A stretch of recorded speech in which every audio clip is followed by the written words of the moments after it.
Salut, moi c'est Julien. J'accompagne des dirigeants de TPE et de PME. Et pour comprendre ce qu'on fait concrètement avec eux, je pense que le plus simple, c'est de te montrer un exemple. Il y a quelque temps, j'ai été invité à la radio avec Richard. Richard dirige une entreprise d'une dizaine de salariés qui réalise plus d'1 million de chiffre d'affaires. Et je l'ai accompagné pendant plusieurs mois. Écoute bien ce qu'il raconte juste après, parce que tu vas peut-être te reconnaître. C'est parce que je suis bon et que je produis techniquement que j'ai eu cette réussite, mais j'arrive dans un second temps dans un nouveau modèle où je dois travailler sur un système, une structure, et je dois devenir un dirigeant qui accompagne des équipes et autres. Et en fait, j'aime dire, il faut déchirer la salopette, il faut devenir le dirigeant et un petit peu mettre le technicien de côté. Et finalement, c'est dans cette transition-là que je les accompagne. Et, Oui, ne pas tout faire en tant que dirigeant. Voilà. Exactement. Ouais. Peut-être des fois ce mauvais réflexe, peut-être. Oui, on faisait le travail d'un salarié Ça. et le travail d'un dirigeant. Et en fait, vu qu'on a quitté le salariat et directement dans la foulée, on s'est mis à notre compte.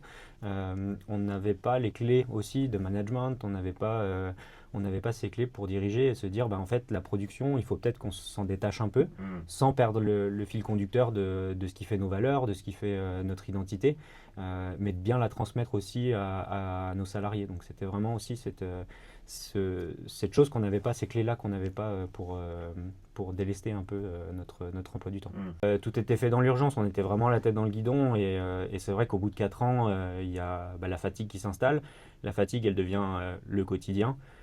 Mais du coup, l'efficacité se perd sans forcément qu'on le devine. Et du coup, en approchant tous les 3 de la quarantaine, on se disait, il faut peut-être faire quelque chose. Et puis, le fait de contacter quelqu'un pour nous aider à démêler un peu ça, en fait, c'était nécessaire pour se dire, là, maintenant, stop, on arrête, on essaye de retrouver une vie, on essaye de revoir les amis, de revoir la famille, et puis de retrouver tout simplement une vie, quoi. Julien Perrier, quand vous avez rencontré pour la première fois Richard Mariotte, vous l'avez trouvé comment? Fatigué?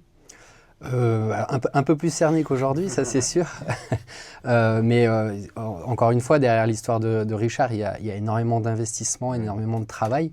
Mais il y a quand même en parallèle une réussite. Et aujourd'hui, ce n'est pas le cas de tous les dirigeants. C'est-à-dire qu'il y a des dirigeants qui sont dans cette extrême souffrance, enfin extrême fatigue plutôt, mais qui à côté ont des dettes, des problèmes financiers, d'autres problèmes.